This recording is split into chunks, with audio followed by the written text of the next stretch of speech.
This is Barrels and Barrels, a bourbon and baseball podcast, with your hosts, Brandon Spinner and Michael Burns.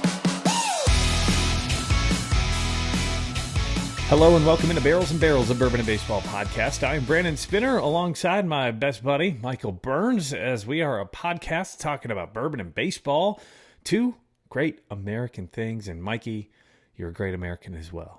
Thank you, sweetheart. Sweetheart. I'm we normally only tell each other that. What's that? I'm proud to serve the podcast as a true American. You are drinking a true American drink. Yeah, that is correct.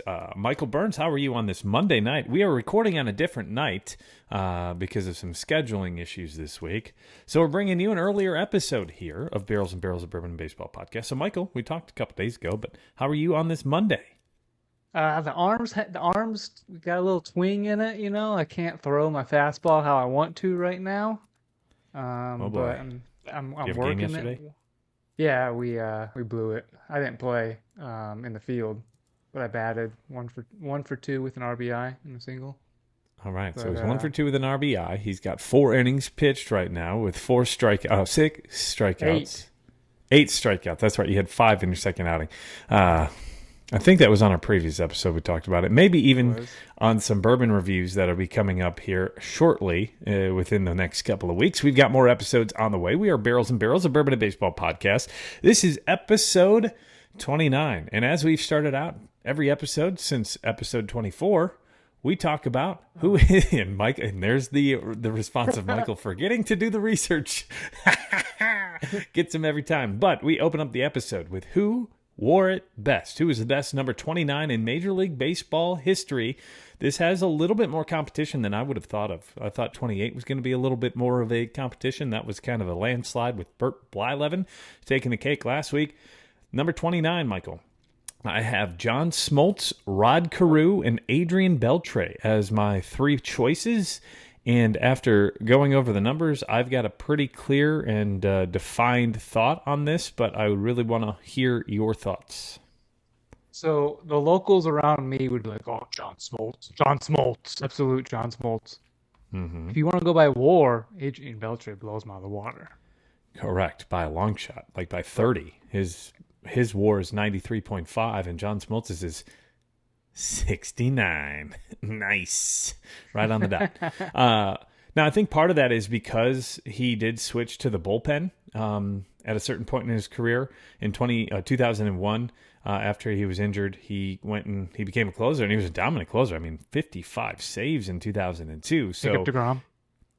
Yeah, he should be. That should be the next John Smoltz is Jacob deGrom. Dominant closer after being a starter, but we'll see down the road. John Smoltz played in the big league 21 years. There's one thing, though, that I'm going to vote against John Smoltz on. It has nothing to do with his statistics. He retired as a Cardinal in 2009, and that just is not right. I don't even show. Oh, he didn't wear 29 as a Cardinal. Okay. No, he wore 30, but still, that knocks down your WAR just in my mind. Ugh. Yeah. How could you not do it as a Brave? I don't understand that. I'm sure he signed like a contract and retired as a Brave, but kind of crazy that he pitched for 21 seasons, and in his final year, he started in Boston. I believe he was traded to the Cardinals in 2009, and that's where he ended his career as a starter in 7 games for the Redbirds. I think I'm leading towards Adrian Beltre. I do know that Rod Carew is a pretty good competition as well. He's got 81 WAR, so still very good. He's a Hall of Famer as well, elected in 1991. Beltre, not a Hall of Famer yet, but he's not eligible yet. He will be in the Hall of Fame. Dude was a stud. And although dude kind of played in 2 different generations of baseball, one with the high average and one with the juice ball, and succeeded in both. Yes, and he's got very good numbers. He has nearly 500 home runs, 477, so just shy of that 500 mark, but he's got 3,166 hits, an on-base percentage of .339, slugging is .480, an OPS of .819. I think he fits all the molds of being the best number 29. That's who I'm voting for. Are you voting Smoltz or are you voting for Beltre? No, Beltre. And Beltre was such a act on the field. He was such a fun player to be around. He was so fun to watch, like touching his head. Right, he's the guy who you can't touch his head. You get in fights. Him and Elvis Andrus. So that was a great relationship. Yeah, he led the league in home runs in 2004 with the Dodgers. Then when he went to Seattle in 2010, I can't believe 2010 was the first year. That was actually when he was in Boston. That was the first time he won an All-Star vote. That was the first time he got to the All-Star game. Yeah, in Boston in 2010. He won 2 Gold Gloves, 3, 4, 5 Gold Gloves. So very good defender as well. I'm going Adrian Beltre. Yeah, number 29. This is the Adrian Beltre episode of Barrels and Barrels. Barrels and Barrels, a Bourbon and Baseball podcast. And if you're just joining us, welcome in. This is a podcast where we talk bourbon and baseball, just like it is in our title. We are on all these different types of platforms. We're on YouTube. Go find us there. 228 subscribers, so that is up about 8 since our last episode. And another shout out to Kurt2512, Keith, and Parasette for our following and subscribing. If you subscribe and your profile is public, we'll give you a shout out. On Instagram, you can find us Barrels and Barrels Pod, Facebook Barrels and Barrels Pod. We're nearly at 480 followers. Twitter, you can find us there as well. Review on Apple Podcasts as well as Spotify, where you can find us also on Stitcher, Amazon, Google, and iHeartRadio podcasts as well. And while you're there, please don't forget to subscribe as well as review or rate our podcast. We'd love to hear your thoughts. We're 15 out of 15 5-star ratings on Apple and 10 out of 10 5-star ratings on Spotify. We're hoping that you'll leave a review as well. Let us know what you think. What do you think? Bring on the praise, bring on the trash. Yeah, bring on the trash talk, or just, if you like, what's going on. If you want to hear something more, hey, you guys don't talk enough about my team. Well, that's because the Pirates normally don't get talked about enough. Or, right now, no one's really talking about the A's because they're trash. But whatever it is, leave us a review. We'd love to hear your thoughts on Barrels and Barrels, a Bourbon and Baseball podcast. This is partially bourbon, and we're going to do bourbon to start off, like we always do. But Michael, a little different. We've done this twice before, in a way. We've got blind samples here. Neither of us know what we're drinking. And this was picked out by your dog. By my dog. My dog apparently nosed a bottle, and my wife grabbed it, poured it into our little sample bottles here, and that's what we got. So neither Michael and I know what is going in our glass. This is Lola's pick. That is what we're calling this whiskey, bourbon. I don't even know if it's a bourbon. It could be a whiskey. Oh, that's totally a bourbon. Right off the nose. Right off the nose, that's a bourbon. And I have a feeling I know what this is already. But just off the nose. Off the nose, you have an idea. I could see that. I could see why you could know that. Yeah. It's got a sweeter nose, right? Sweeter nose. Is it weeded? I don't. I don't think it's weeded. No? I want to think it is weeded. Yeah? Hold on. Let me clean the sniffers out. It's definitely not a high rye. No, it is sweet. It is caramely. Yeah. It's definitely got a confectioner's sugar nose to it. Part of me feels like this is a Buffalo Trace product. I don't get that. No? No. And just for your sake, the only ones I think Buffalo Trace she would have touched is an Eagle Rare and a Buffalo Trace. Certainly not a Buffalo Trace product after tasting it. I don't know if it's weeded, though. No, after the sip? I don't think so. The nose... You know what? I think I know what this is, too. No. I see. You have the home field advantage, knowing what bottles are in front of you on the shelf. I do have that advantage a little bit. proof-wise, I'm going to say this is less than 105. It doesn't. It's got a tingle to it, but it's not one of those things that's going to kick you. That's a good nose. It's, I think, one-dimensional though on the nose. It's very sweet. Maybe some dark fruit on the nose, caramel, some confectioner's sugar. I get a little more oak through the nose as well. I get a heavy oak finish on the palate. I just sweet up front, heavy oak on the finish. So that's on the palate. Let me get another good a full swig. coat. Yeah. Yeah, I almost want to think we've had this before on the podcast. That's my thought, and you know what this reminds me of? But I don't think you had this at the point of when, because we've had this for a while sitting. Yeah, we've had this since. Have I had this sample for 3-4 months? Mm-hmm. Part of me says that this kind of tastes like Rabbit Hole, the High Gold. You know what? I don't know if I had it then. You didn't, and that's how I know it's not that. But to me, it reminds me of that. What I think this is 107 proof, Baker's 7.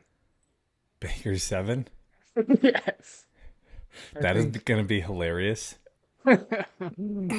Because we just recorded a Baker's episode. So if that's what this is, that's going to be hilarious. It's just sweet enough I can't pinpoint anything else, and it tastes. I feel like we just had it, which we did. Yeah, we just recorded that episode. As we break down the fourth wall, you can expect that to drop probably by the end of this week, to be honest. So we may have a blind of the same thing, and that's going to be incredibly hilarious if that's what this is. And see what our reviews are. Now that you say it, I mean, you said 105 proof, which is right there, 107. Yeah, I think that's about where my mind and my palate is saying that this is at. It's not as nutty as I would have thought for a Jim Beam product, but as we found out the other day in our review, there wasn't too much of a. That's a good point. The nuttiness.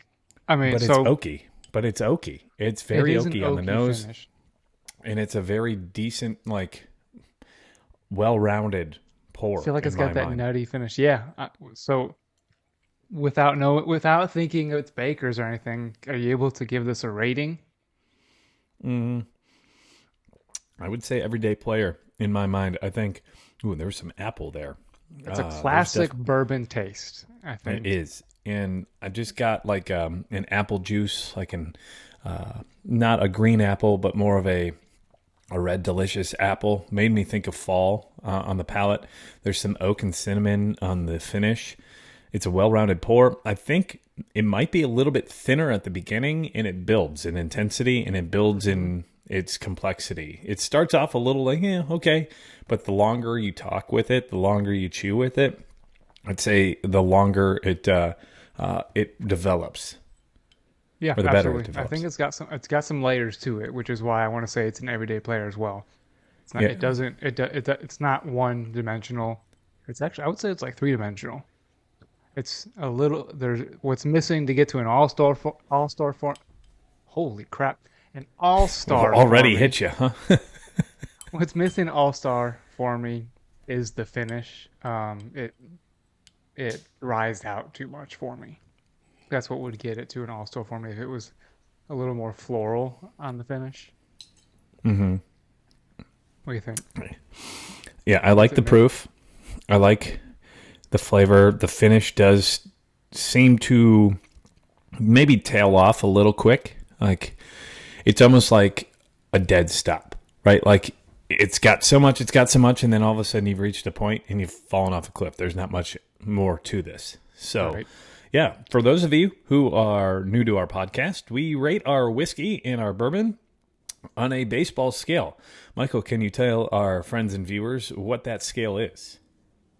So, we start at the top. We have Hall of Famer. This is the best of the best. we have not rated any bourbon or whiskeys yet as a Hall of Famer. We've been close. We've been close. We've got the next level. We have rated a good bit. We've rated All-Star. Every team has at least one of these by rule. By rule. Following All-Star, we have Everyday Player. This is a guy that plays every day. This is a bourbon that you would go to every day, one that you have on your shelf. After that is Bench Player. Bench Player is a guy that doesn't play every day, not a bourbon or whiskey that you necessarily are going to kill or go to often. Maybe it has its own unique flavor. Maybe it's a dessert bourbon, but you go to it every now and then. And after Bench Player is Designated for Assignment, or DFA. And this is a bourbon that you would not recommend. You do not want to drink again necessarily. You might drink it again, but it's not something you want to personally buy and put on your shelf. It's a see you later. This would be I have to choke this down, so I'm going to mix it kind of deal almost, right? Like, yes. So that tastes just dirty, just dirty. Yeah. And we've done a couple of those. I believe, Michael, your first one was Jack Bonded, wasn't it? My first DFA? I believe so. Either my first or second. It was right there early. Yeah. And then you went on a streak of DFAs. But we both ranked this an everyday player. This has like an apple juice vibe to me. Apple juice, it does. So now that I'm picking it up and nosing it again, I've got more nuttiness out of it. Yeah? You ready to see what it is? I am ready to see. So Michael's got the reveal as he's opening it up from his wifey. Let's go. It's Baker's. It's Baker's 7. All right. Yes. So Baker's 7. Nice call by Michael Burns.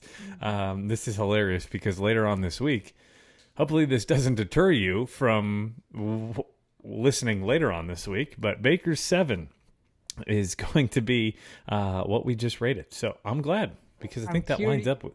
Yeah, I think I'm curious to know if we hadn't just had it recently, had we been able to pick that out. But the nuttiness at the end, I think when you said, "Hey, that's Jim Beam," that clicked for me a little bit right there.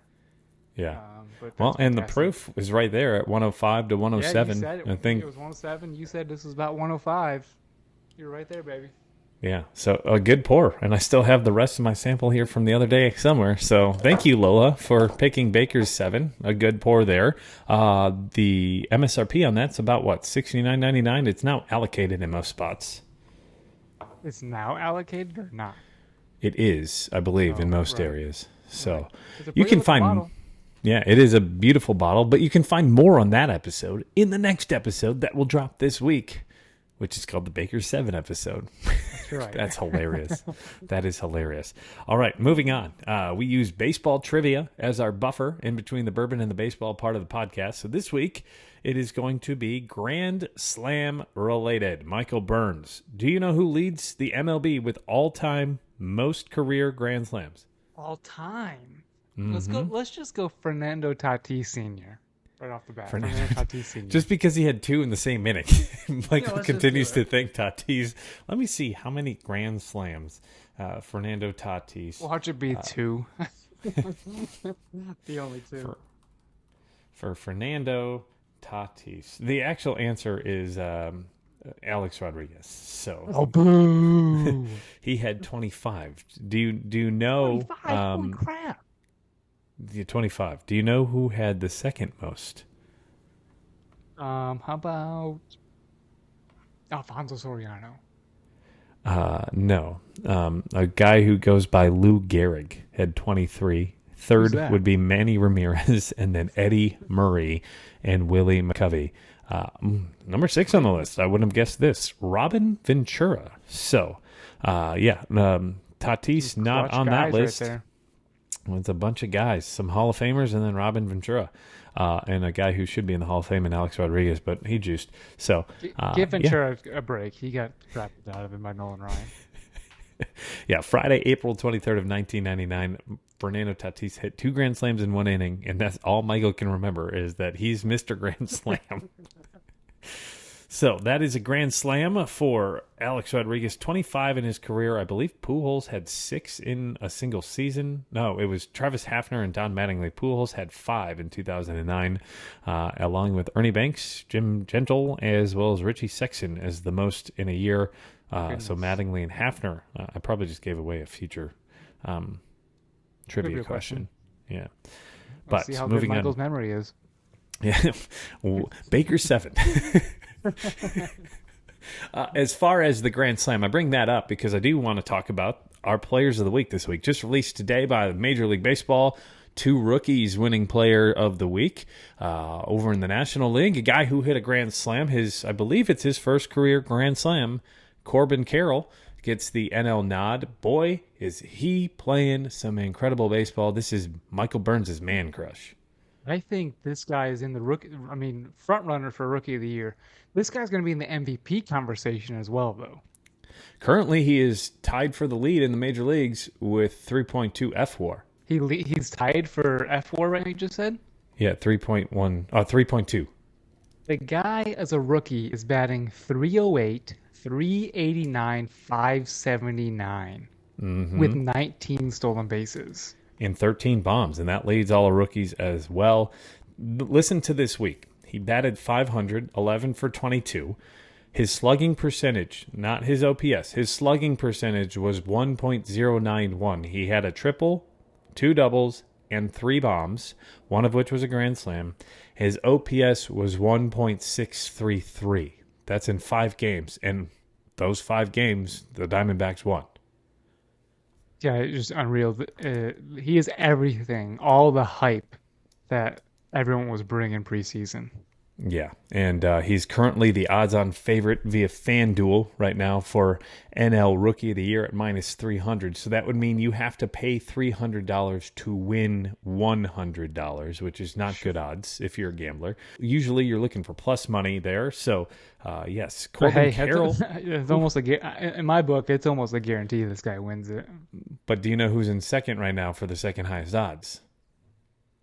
I don't. For NL, right? For the NL. He goes by the name of Ellie. Oh, really? Ellie De La Cruz is already the number 2 favorite to win NL Rookie of the Year. He is plus 700, but here's the kicker. He was plus 1,200 on the day he got called up, and I put money on him that day. So fingers crossed that Ellie at least makes it a little bit of a show, but currently over in the AL, the Player of the Week is also a rookie. It's a guy that last week you've talked about, Michael. We've talked about him a couple times on the podcast already, how he was having pretty atrocious start to the season, and I said he's starting to turn around, but he hadn't really had a week yet until he just had this week, and that's Gunnar Henderson. And you know why he also had a week? I traded him away in fantasy baseball, and then he went and blew his Player of the Week the exact next week. So if you're listening, Gunnar Henderson, please send your thank you note to Michael. That is at blah, blah, blah, blah, blah, in Madison, Alabama. I wasn't going to give your address away. Oh, appreciate it. But your phone number is no.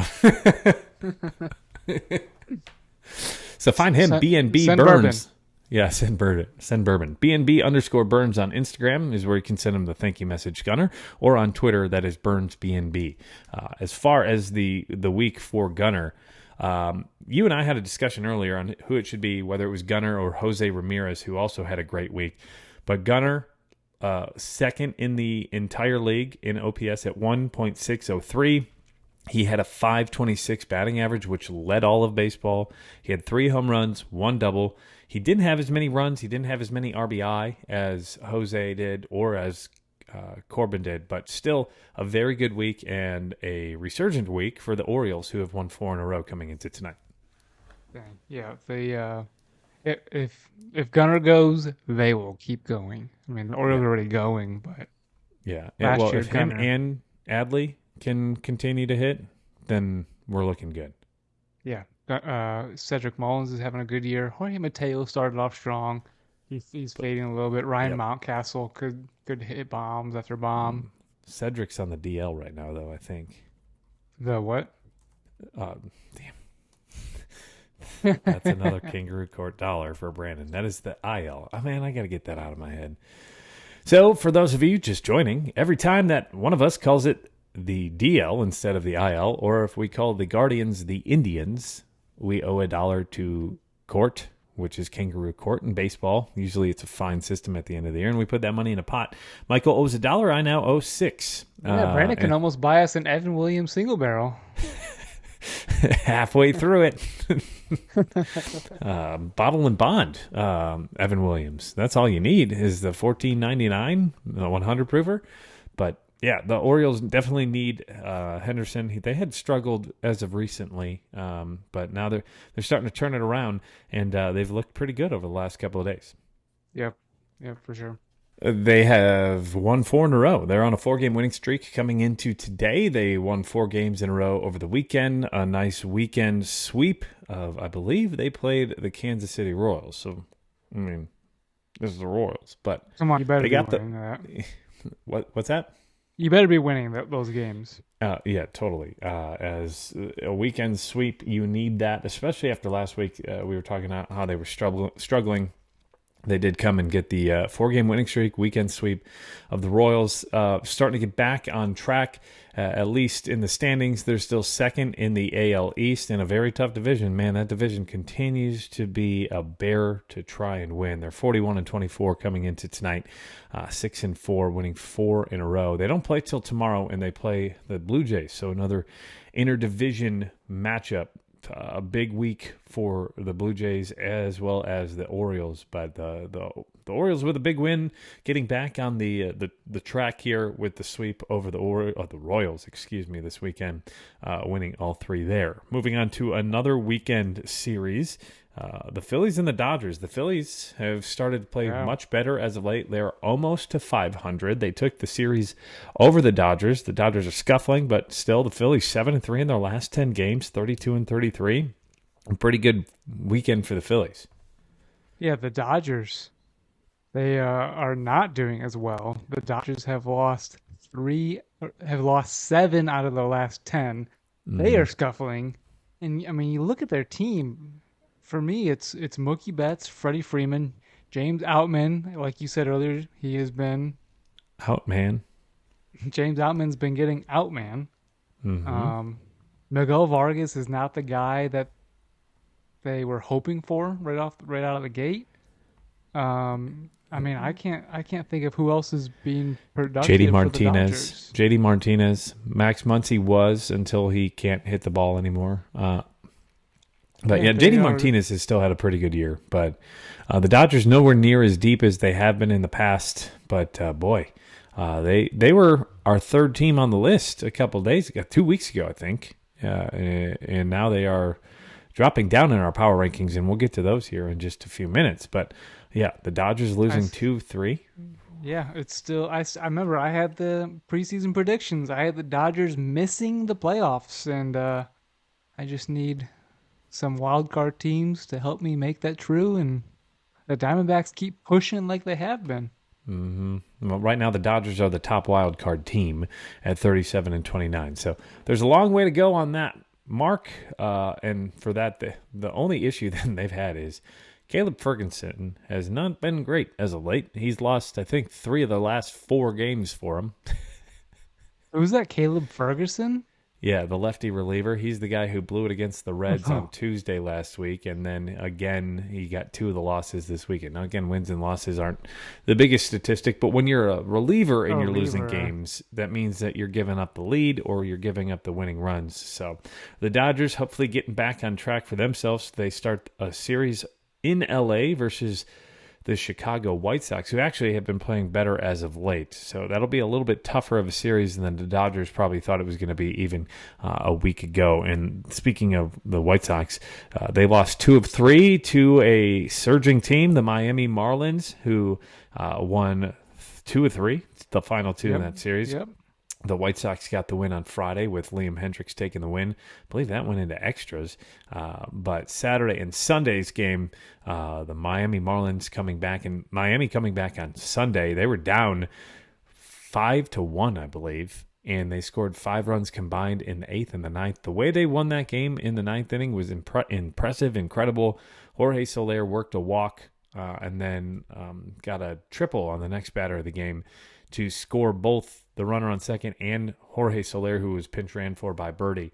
Okay, I was about to say Jorge Soler scored from first. He did not score from man. First, no. But he worked a great walk. He had 5 balls because there was a terrible strike 2 call on him. But so the Marlins squeaked that out, and the Marlins stay hot. They jumped into our power rankings the last 2 weeks, and I'm sure they're going to jump up as you'll look in our power rankings later on in the show. Yeah, they've won 8 out of the last 10. They are hot right now, moving up that NL East but again, standings. Of those 8 wins, True. They played 9 games in a row. Oakland, Kansas City, and the Chicago White Sox, who are... Hey, you got to beat the bad teams. Right, you got to beat the bad teams when you get them. But another great series to talk about was the Rangers and the Rays. This was probably the series I was most excited for the weekend. The 2 best teams in baseball coming in. I commented on, I believe it was Talking Baseball's post on Facebook, and said, this is a must-see series, and it's a must-bet on the over in every single game. Because these two had the 2 biggest offenses in the league coming in. They had the 2 most runs scored. They had the best pitching staffs, but also the most runs. And I know pitching beats batting in the playoffs. But now that we're in June, I think this is when hitting really starts to take over. Just to pat myself on the back, all 3 games hit the over. 10 runs, 11 runs, and 12 runs. So if you bet that, you made some money. Just saying. What can you say except you're welcome? You're welcome. I don't know. Do we have to cut that out because that's copyrighted? No, we're all right there. We're good. It was only a few seconds. It was only a few seconds. Hey, Michael and I just lasted only a few seconds. Ayo. But what did you think of that series? 2 juggernauts in the AL going head to head. I thought it'd be a little more competitive. The teams that won by several runs. Yeah, the Rays are ahead in the range of the Rangers in the standings. If the Rangers really wanted to make it closer, they could have won that series. But the Rays just keep magically. I'm not going to say magically. They are a good team, but no one saw this coming. It took 2 from a Texas team that put up 30 runs in a series. Just last week.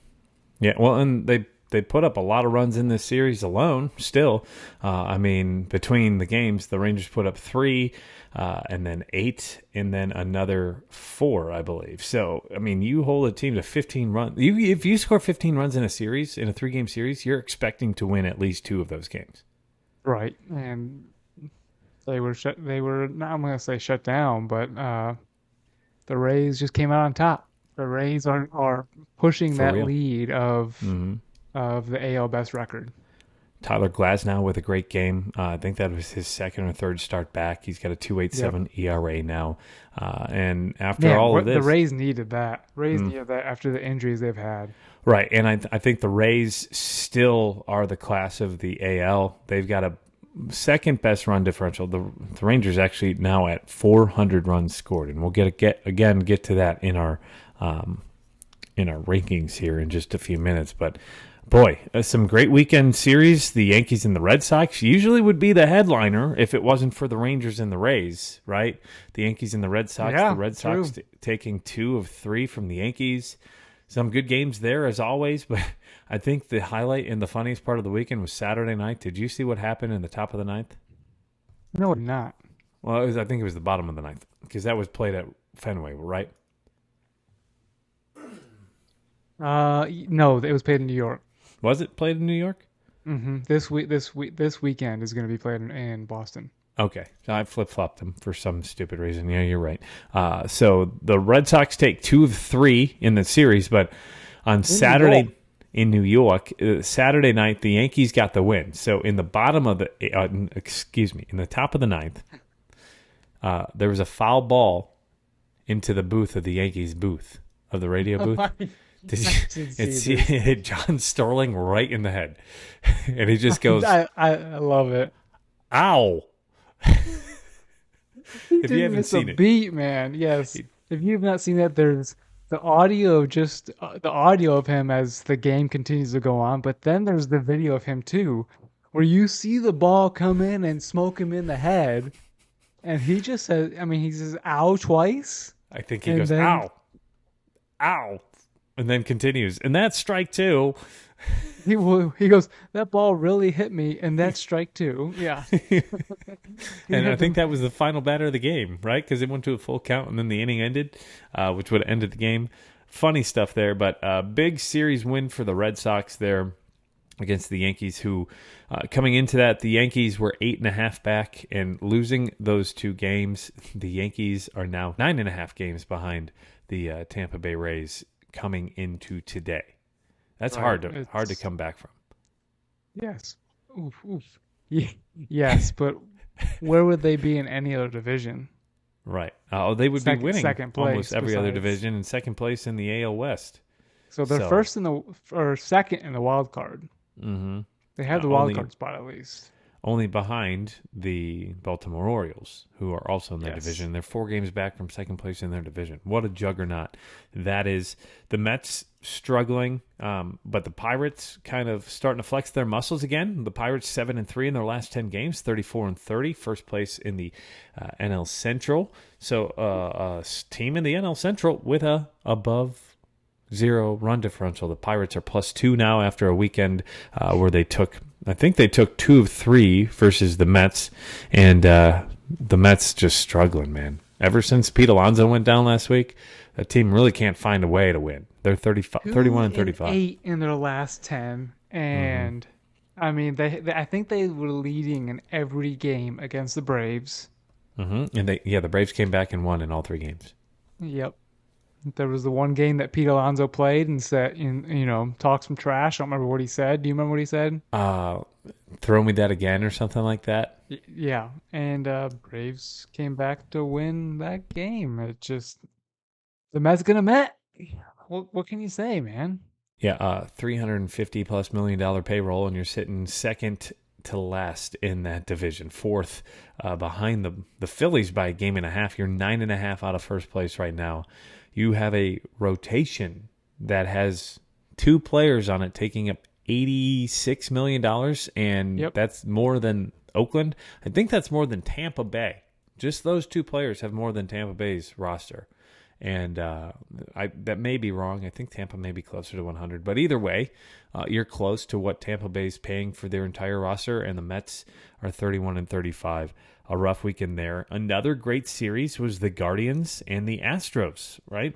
You would expect the Astros to really have the upper hand on this, coming in with the better record. The Guardians haven't played well this year, but the Guardians starting to play better. They're 6-4 in their last 10 games. They're still below 500. But they're starting to score a little bit more. They still haven't scored a ton of runs. They're at 250, which is third best in their division, but it's also like the fourth worst in all of the AL. Maybe you'll see that run differential change a little bit. J-Ram's getting hot. I mean, you could argue that Tristan McKenzie is the team's ace. Him or After Bieber. I mean, there's 2 of them, but even Savali's on that team still, right? Is Savali, you're saying Savali's still on the team? As in, I haven't Right. tracked Savali. Savali's still doing well. Let me look at the team stats or the rule. I know Bybee, the rookie prospect that came up, has been doing well. They've got Logan Allen, who's been doing well. So the 2 names that have come up from AAA this year have been doing well. And then they get Tristan McKenzie back. They can't. I think yeah. They have the 7th best ERA in all of baseball right now. So the pitching's there. They just need to score more. And they've got a young team. That's what we talked about in our predictions episode in episode 19.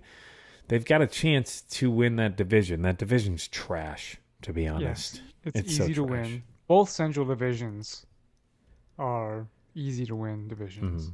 But a big series win for the Guardians over the Astros, taking 2-3.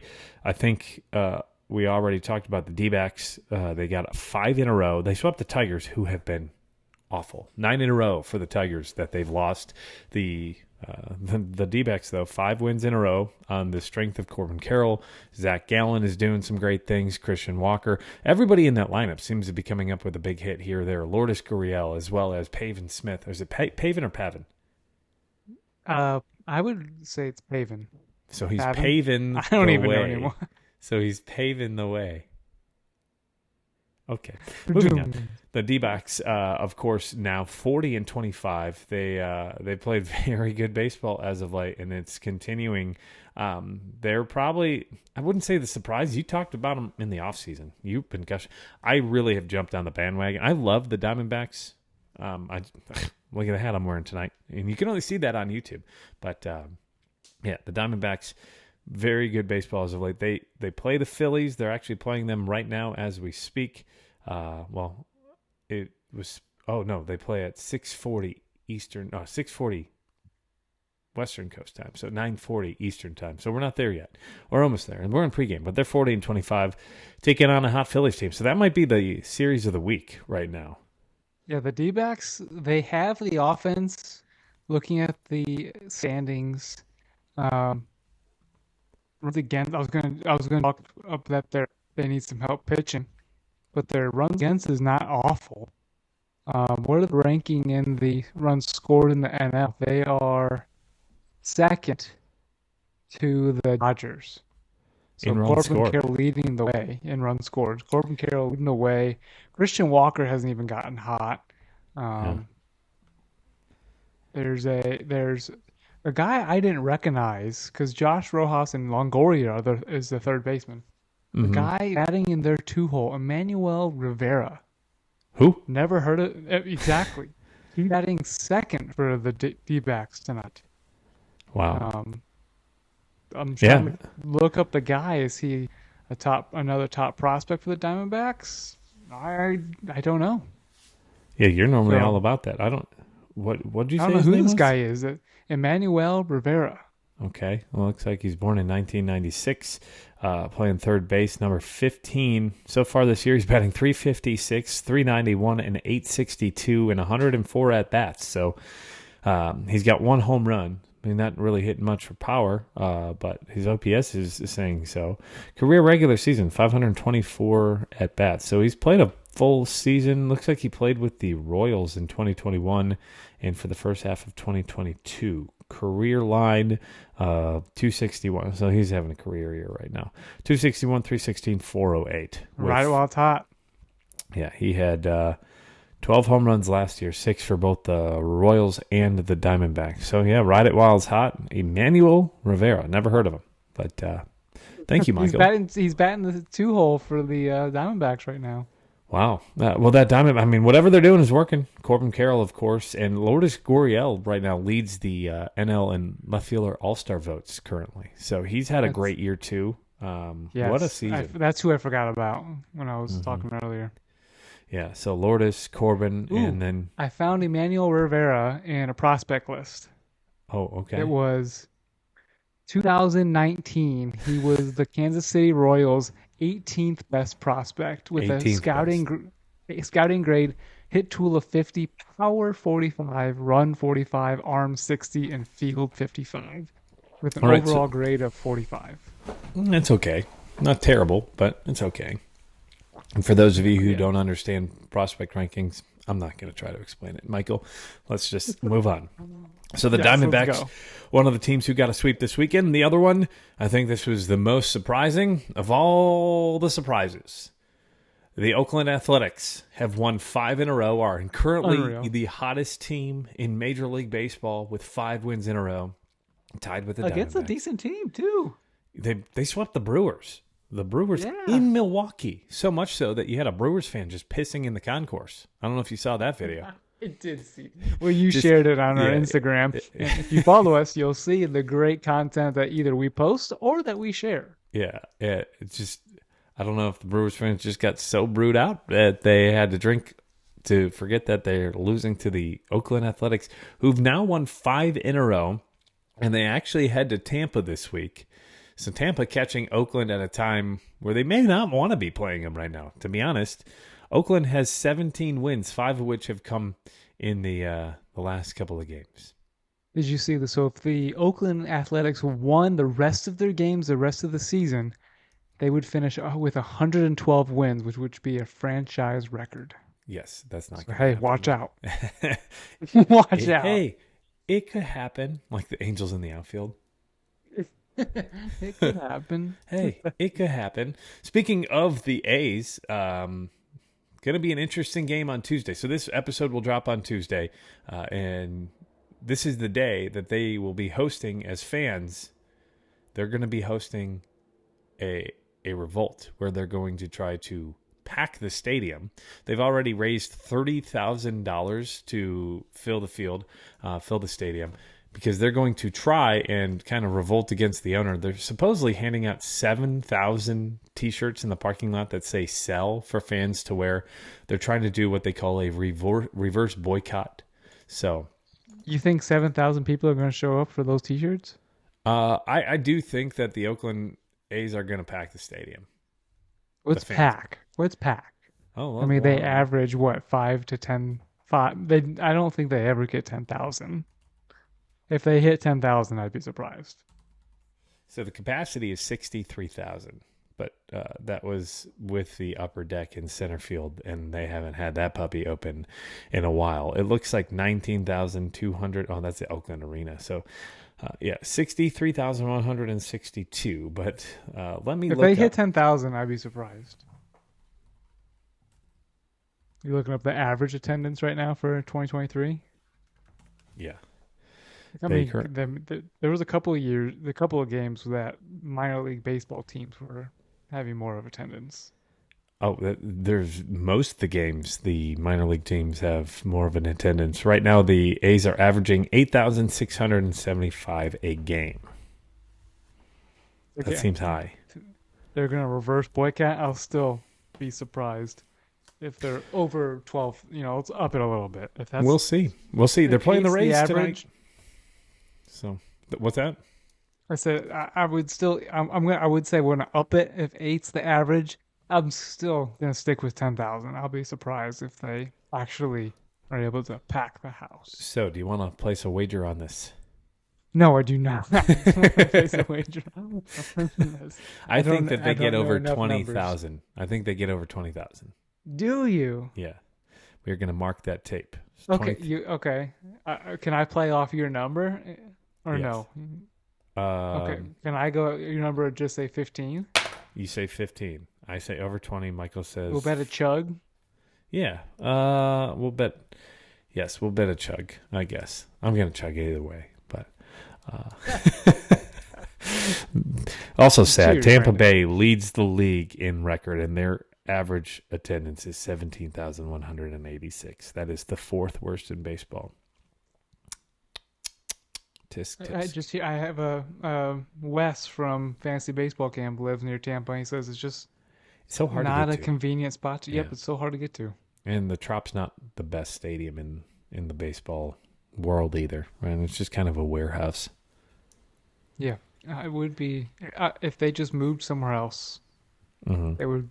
The Rays would actually have. I mean, I'm sure Florida people, appreciate baseball games. They've got spring training down there, so it's not like they hate baseball. Right. Yeah, I just think it's a bad location because they pack the arena when the Tampa Bay Lightning play, and the Tampa Bay Lightning are good. So I just think it's hard to get where the stadium's at because it's in St. Pete. It's not even in Tampa technically. So as we move on, the A's, they just took several games with the sweep versus the Brewers, and they now take on Tampa. I wanted to talk about pitching here, Michael. Some pitching here in the last couple of weeks. Some good starting pitching. Zach Eflin is back for the Tampa Bay Rays. There's your transition right there.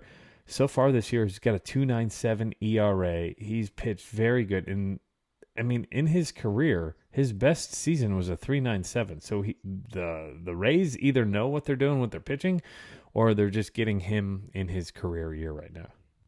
Right. Yeah, Eflin spent time with Philadelphia and was nothing more than fill-in kind of starter for them. And I think now he was in the Rays, bullpen, wasn't he? He was a starter for a little bit. Did he end up transitioning to the bullpen probably? I think when he pitched in the playoffs last year, wasn't he one of the back-enders in the bullpen last year? He played in 20 games last year. He started 13 of them. So looks like they transitioned him to the bullpen, at least maybe after an injury or something like that. But oof. But yeah, he's having a great year, a resurgent year, so to speak. But Zach Eflin with the Rays. Us as Cub fans like to talk about what Kyle Hendricks is doing. Game by game, getting better and better. 4 1/3, 5 innings, 6 innings, and now 8 innings. He just had a no-hitter into the 8th last week, broken up by Mitch Haniger with 2 outs in the 7th. But Kyle is going to be needed in that Cubs rotation now with Justin Seal out. In that no-hitter, Kyle didn't throw a fastball 90 or above. His max fastball was 89 miles per hour. It still shows you that pitching is an art, not necessarily just chuck it as hard as you can, like we're seeing from a lot of these pitchers, right? Right. You see guys who can go out there and throw hard, but if you don't know where it's going, guys know how to hit it now. Yep. There's enough guys and enough training to be able to hit the 100-mile-an-hour fastball now. 100 mile an hour isn't all that impressive as much. Not as Especially much. If you don't have a off speed or breaking ball to go with it. If Well, all you got's that fastball. Yeah, well, his not gonna changeup work. is his bread and butter right there. He's been making a career off of that since he came up in 2014. So cool stuff. Seeing Kyle Hendricks back, 3.09 ERA through 4 starts, but he's really when he even got squeezed versus the I think it was the Padres that he faced earlier in the week last week. Yeah, it was the week before. It was the game before his no hitter, and he gave up 4 runs.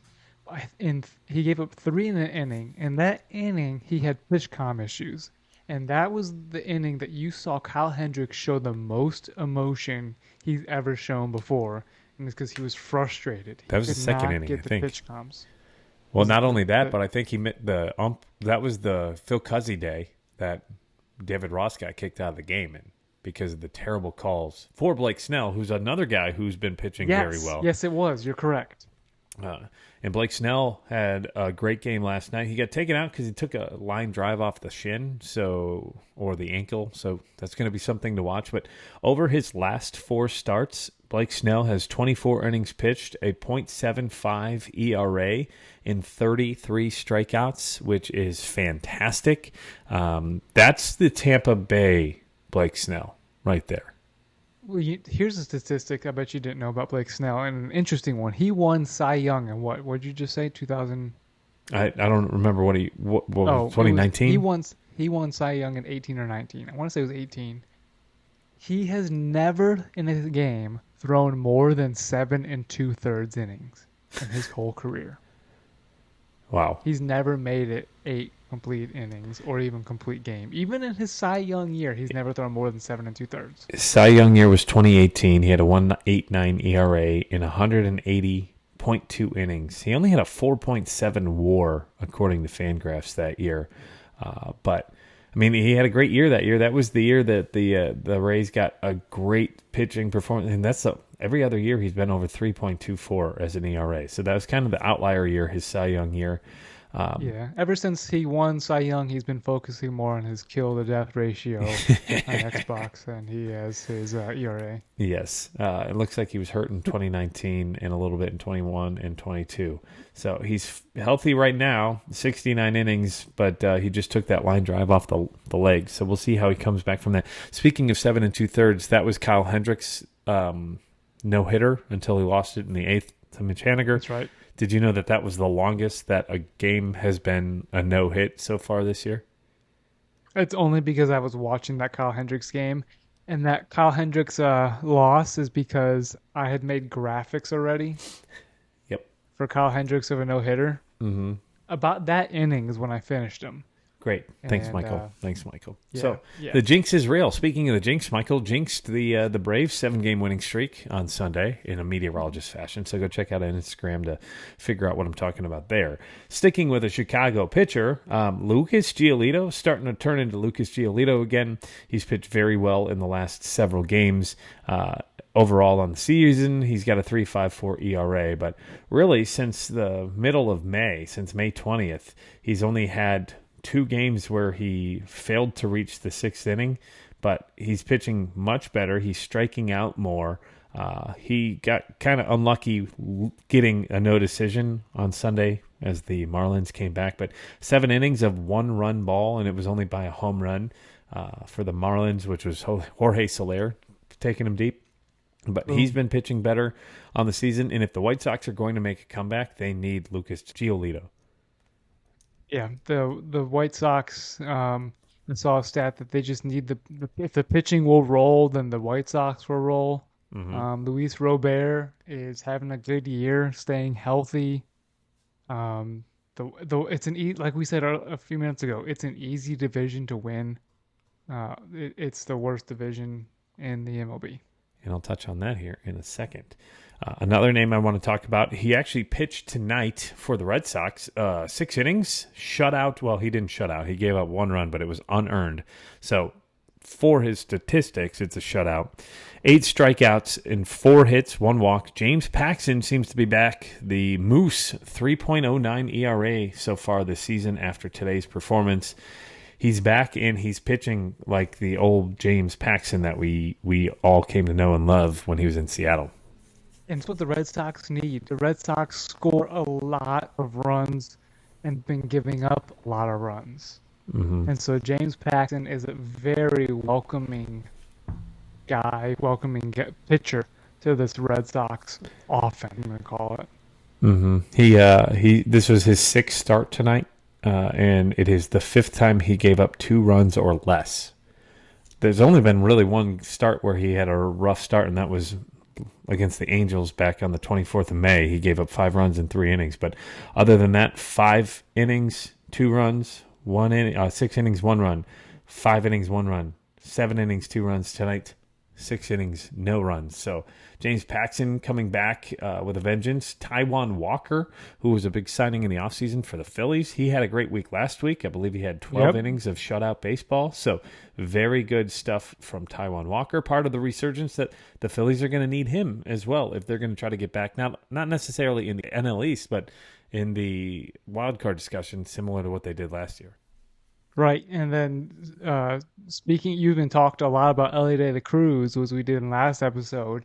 The Reds need pitching as Hunter Green has struggled. Nick Lodolo's on the IL. Mm-hmm. Andrew Abbott has come up and made 2 starts. Mm-hmm. You would think as a rookie, so Andrew Abbott has not given up a run in his 2 starts. I think 11 and 2/3, right? 11 and 2/3. He has pitched 210 pitches. In each start, he made 105 pitches.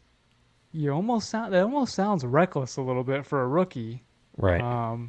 And it's not like he's working efficiently. He only pitched 5 2/3 and 6 innings to get those 105 pitches. But the Reds need this. This is what the Reds need right now. A guy who can come in, shut things down. I think Hunter Green can do that. Maybe Nick Lodolo does it when he gets back from his leg injury. Ashcraft. Ashcraft has the stuff to do it. That could be a 4-headed monster that could propel the Reds into the playoffs. Yeah, and then they've got depth there because they've got Luke Weaver as the 5 right now, but you could take the Williamson rookie that's been on the Reds that got called up earlier in the year. You've got multiple options. As a 5th starter, all you need is someone to just eat innings. Abbott has had a great start here. Ben Lively, right? No, is that the Phillies? I think that's the Phillies. But that's the Phillies. Just kidding. Just kidding. They're both red. They both wear red. Yeah, both wear red. They're both on the East Coast time frame, but they're both surging. So for perspective, Andrew Abbott has played in AA and AAA this year with a combined ERA of 2.5 in the minors at 54 innings. So he's not just doing it in the majors, he's doing it in the minors as well. Get this, Michael. You're going to love this statistic. In the minors, he had 54 innings pitched, 90 strikeouts. Holy hell. Yeah, that's I was not expecting that reaction, but that's more than 1.5 per inning. That's really like 2. That's like Spencer Strider stuff in the minors, obviously. That's fantastic. He's lefty. He's 24. He was, I believe, as he got picked up, he was their 6th overall prospect. He was drafted in 2021 in the 2nd round. So he came out of Virginia, very high regarded, and he only spent basically 2 full seasons in the minors before getting called up. And again, very strong statistics. That's going to be a huge arm for that team. So Andrew Abbott. So as we transition from the pitching portions of this, I wanted to give out some kind of value moves when it comes to sports gambling. I know you can't do that in Alabama. We've talked sports gambling here on the podcast a couple of times. if you've got a chance, this isn't me just being a homer. This is me finding value on the board. And that's what you look for when it comes to gambling. You look for value. You don't necessarily bet the favorites because there's not a whole lot of value there, right? There's not a whole lot of value on putting $300 on Corbin Carroll because what happens if he gets hurt tomorrow, God forbid, and then you're out $300, right?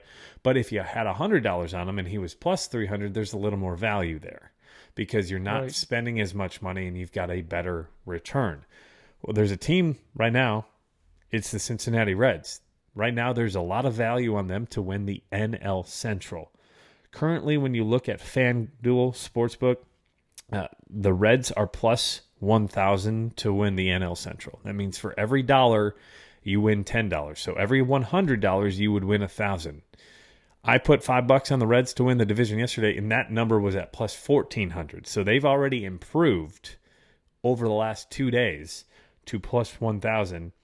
And that is the worst odds right now of all the NL Central teams. The Brewers are right now the favorite. The Brewers are minus 110.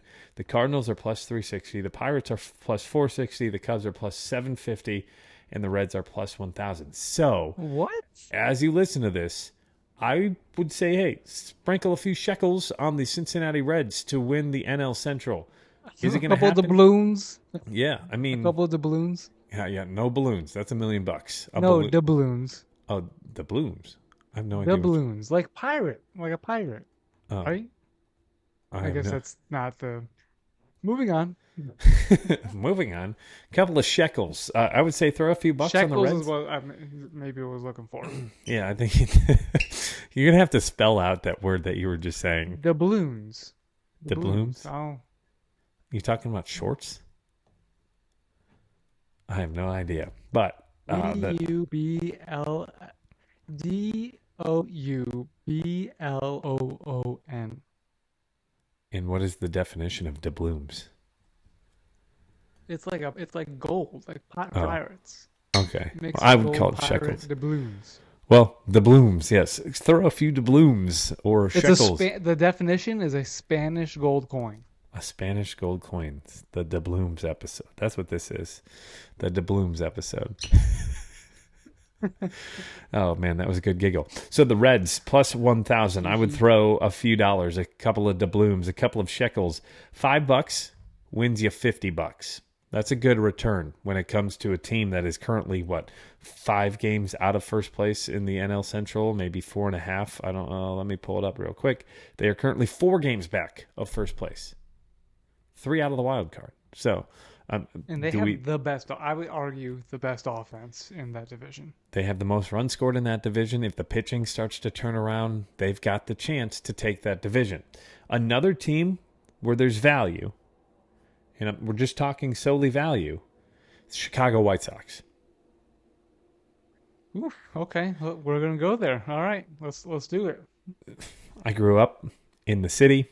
I'm not a White Sox fan. They're 29-38. That is 4.5 games back of first place. They are the plus 1,400. So that's every $10 would win you $140. That's good value right there for a team that is within a 4.5 game lead can be erased in a week. Absolutely. We saw the Mets have an 8-game lead on the Braves. Right. For the division, and the Braves won the division. So if you look at the lineups in that division, the Twins, the Guardians, the White Sox, the Tigers, and the Royals, who has, when healthy, the best lineup in that division? The White Sox have a great offense. They've got Lucas Giolito. They still got Lance Lynn. I really can't. Lance Lynn, Mister, he needs to eat a salad. I really can't name much more of their starters. Michael Kopech. Dylan Cease. Dylan Cease. Oh my gosh. How did I forget about Dylan Cease? And then their 5th starter is Mike Clevenger. They have not started a left-handed pitcher, though, since the beginning of last year, like in May. So they've gone 160 plus, 180 plus games without starting a left-handed pitcher. Starting pitching. So the White Sox, 29-38, 14-1. To win the AL Central. So again, I'm not necessarily rooting for this, but the Twins right now are the favorite by a long shot at minus 260, and they've only got a 1.5 game lead in that division. So if you're looking for value, those are two bets in another team that maybe you might want to throw some value on. I did it yesterday as well. The Yankees at plus 950. Now the Rays have a 9.5 game lead in that AL East, but we know how tough that AL East is.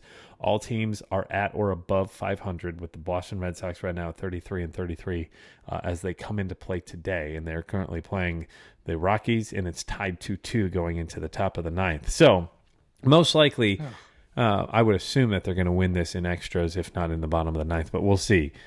The Yankees at plus 950 in that division, still hard to, I would assume that this division, with how strong it is, it's not going to be where one team just runs away with. Tampa Bay, I think, comes to earth at some point. And the Yankees, the Yankees probably, when healthy, probably have the better lineup. The Yankees don't even have their biggest offseason signing besides Aaron Judge in the lineup yet, and that's Carlos Rodon. Right. And Stanton's missed time, but he's back. Without Aaron Judge, this team is way different, right? When he was out, you saw that team really falter. But when he came back, did they not become the hottest team in baseball for the week and a half stretch? He won AL Player of the Week. So with him and without him in the lineup is going to be the big thing. But right now there's some value there at plus 950. Other teams that you may want to throw some money on, I would say probably there's not a whole lot. Chicago Cubs. Yeah, no, we're just kidding. And I'm a Cubs fan. The Diamondbacks at plus 380. There's not a whole lot of value at plus 380 when they're in first place right now. So that's really the only spots that I see value right now on the gambling board. Maybe if you want to play futures, I would say Ellie De La Cruz at plus 700. If he plays the way he's played in the first week in his career, he's gonna give Corbin a hard time down the road. Or maybe Josh Jung at plus 260 right now to win Rookie of the Year, because the favorite is Masataka Yoshida at plus 210. Masataka Yoshida. Yeah, so Yoshida's having a great year. Mm-hmm. But those are just a couple of ideas maybe for where to throw some money on. Maybe even Kevin Gausman at plus 1,000 as the AL Cy Young right now. So moving on. Had a resurgence. Yeah, he's had a great resurgence. That Blue Jays team has had a very good pitching performance as of late. Between Gausman, they've had Chris Bassett, except Manoah, your boy Manoah. Maybe he comes back from AAA, or not AAA, from the minor leagues, the rookie ball, the Florida complex, rookie league, and maybe he got something. The guy was fantastic the last 2 years. Yeah, he really was. Something has to be done. He really was. But those two, those are two aces, right? Bassett and Gausman have pitched like aces for that team. And pitching is going to be what wins that AL East, I think. Because all the offenses are great. All the offenses the Yankees have the least amount of runs scored in that division at 304. I can believe that. Judge can only score so many runs, you know? Yeah, and man, that AL East is going to be a bear, and we'll have more of an AL East breakdown in a couple of weeks. Both wild cards are going to come from that division. All three wild cards, most likely, because there's three now. 3 division winners and 3 wild card winners, because there's 6 playoff teams in each league this year. Was that different from last year? Last year was the first year, because remember, Phillies were the 6th seed. Okay. So right. Yep. It's 3 wild carders. It's going to be a tough choice, because Texas and Houston are playing pretty well, but right now Houston would be the 3rd wild card team, right ahead of Toronto at 37-30. So darn. Yeah. So wouldn't hate to see Houston not only not win the division for the first time in 6 years, but then to 2016, miss the I think 2016. 16 or 17. They won it in 17. I know they won it in 17. I think 16 was the last time they didn't win it, or maybe that was the start to the streak.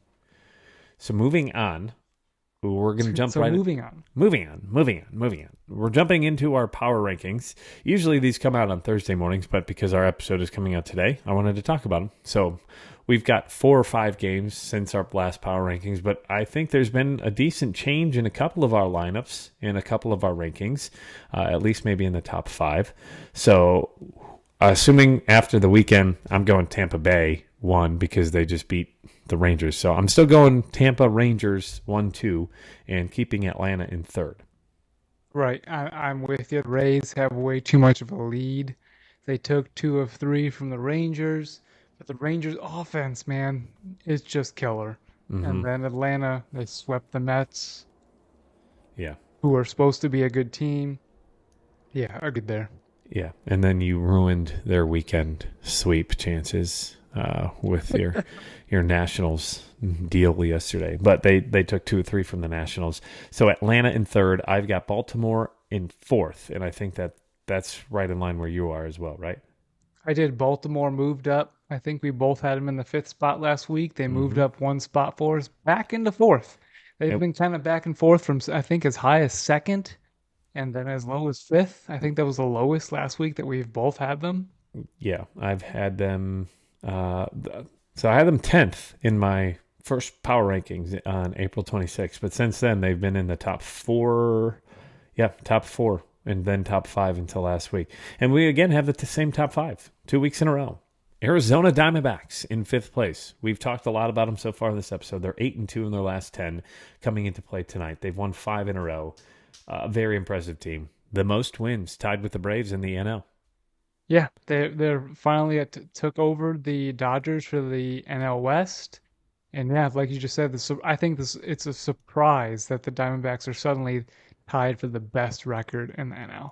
Yeah, and they started that last week. I think they took over the Braves at one point while they were playing still.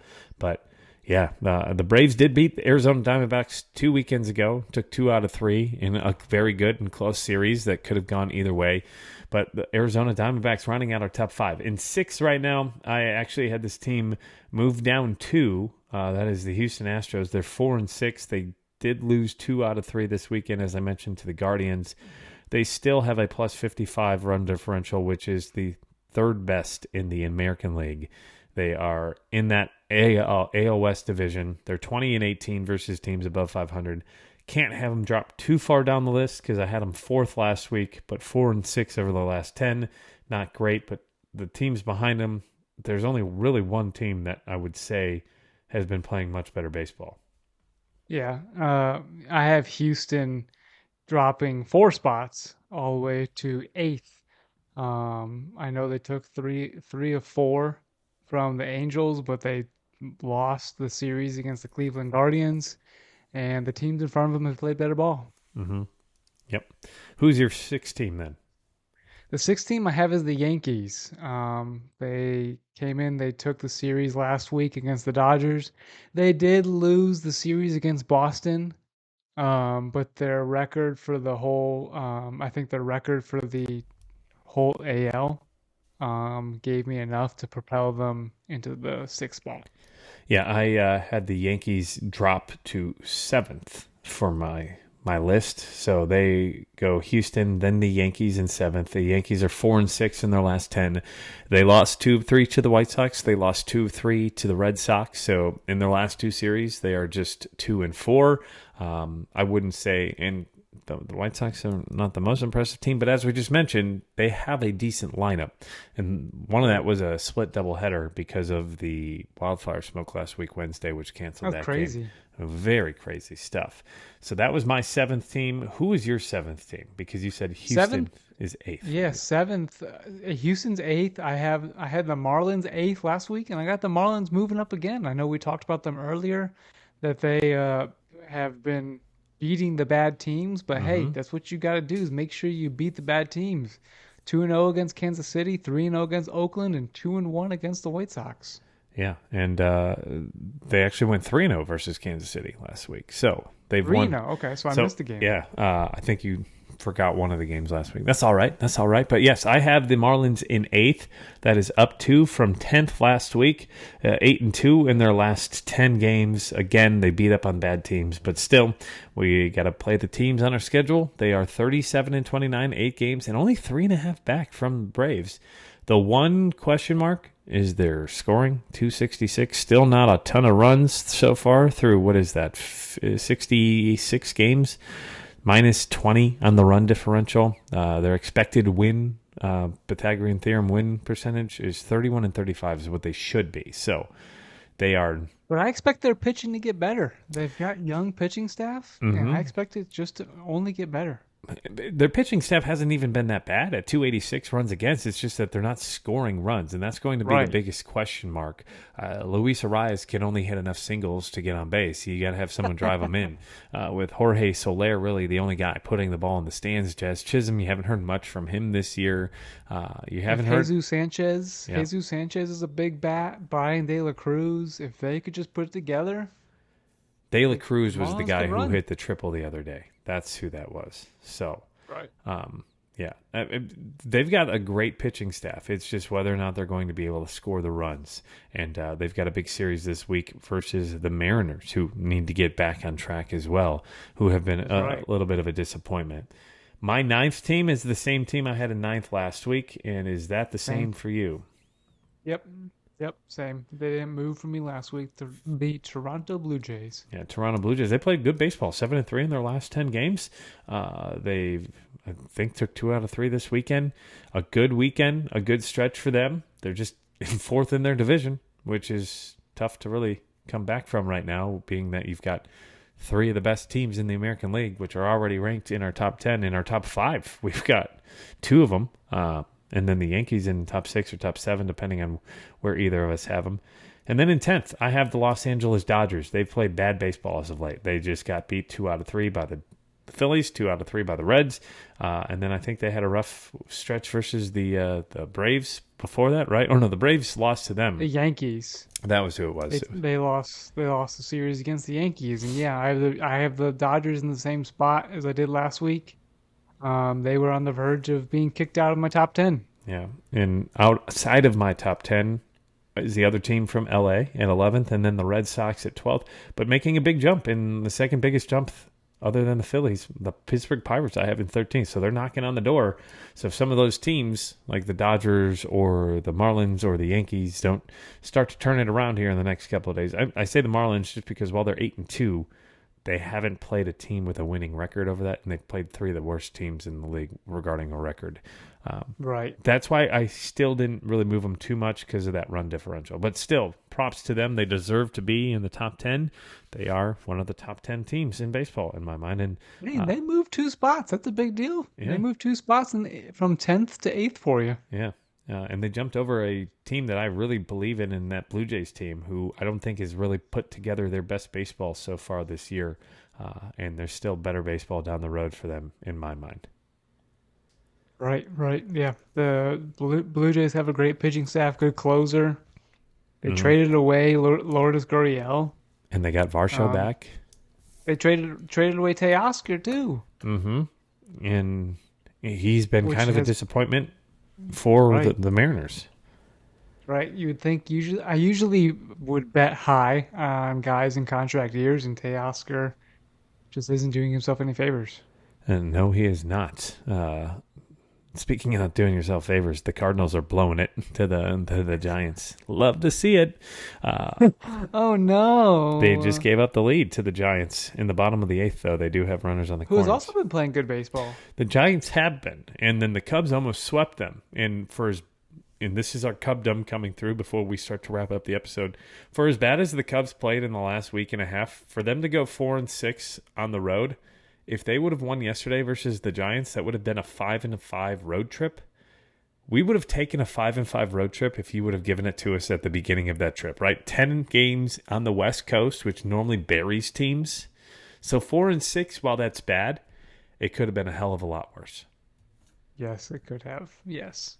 The LA Angels, San Diego Padres, and Giants. Yeah. So, we're not happy Cub fans right now. Michael's still wearing his Cubs gear, though. I'm always wearing my Cubs gear. on my side. I've got a tattoo, but we're not going to show. We're not going to flash the people unless not for free. Not for free. Yeah. Speaking not for free, we are not sponsored yet, other than by Spotify, which hopefully you've already heard that ad in our podcast. But thank you for listening. If you are someone who would like to sponsor our podcast, we'd love to have you. Reach out to us. You can email us. Email is barrelsandbarrels@gmail.com. You can find us on YouTube. Already asked, but please hit the subscribe button below. You can find us Barrels and Barrels Pod, not only on YouTube, but Instagram and Facebook and Twitter. We are at Barrels and Barrels. On Twitter, I am WXSpinner89, and you can find me on Instagram at whiskey_weather. Michael Burns, where can we find you on the old socials? Instagram, I'm BNB_Burns, and I think on Twitter, I'm BurnsBNB. And we're pretty active on all social medias. I'd say more so probably on Instagram and Facebook, but we go on what I call Twitter streaks. Yes, I know Brandon loves to be controversial and just be that guy that pokes everybody on Twitter to get that conversation rolling. Oh, that's me? That's always fun. Who doesn't love that guy? That's me? Sure. I think that's more so Michael, but I do dabble every once in a while. But Michael likes to poke the bear, I think, more on social media than I do. But if we both do it. But go follow us there. If you're listening, you can find us on Spotify, Apple, Stitcher, Amazon, Google, as well as iHeartRadio podcasts. You leave us a review, we'll give you a shout out. Whether that's a rating, just let us know what you think. We talked about it earlier in the episode. That has been another episode of Barrels and Barrels, a Bourbon and Baseball podcast, episode 29. The Adrian Beltre episode. And if you've made it this far, I will send you our blind pick. Just just hit us up on somewhere on Instagram, Gmail, and that blind pick. I'll send you it blind. I won't label it. Yeah, I won't label it, but you'll know what it is. Speaking of sending you stuff, we've got stickers. If you'd like some stickers, reach out to us, $2. And we've also got T-shirts. If you want T-shirts, order those. And we're trying to get some hats. I've got my hat right here. This is the hat that we're not trying to get hats. We're trying to get enough enough of a sign up for hats. So, Justin, I'm talking to you, Smooth Like Bourbon. Anybody who is interested in a hat and you've made it this far into the episode, please reach out, let us know. And if we can get enough hats that make it worth it to buy it, we will definitely put in an order for that. So that has been episode 29, the Adrian Beltre episode. Michael Burns, what are your thoughts right now? What are my thoughts right now? Yeah, I don't know. You had any thoughts? High proof, high heat is our motto, but do you have any other thoughts? Let me dig in my notes here. Oh, here, hold on. I got one last note right here, Brendan. Yeah. Let's go. Bow, bow, bow, bow, bow, bow.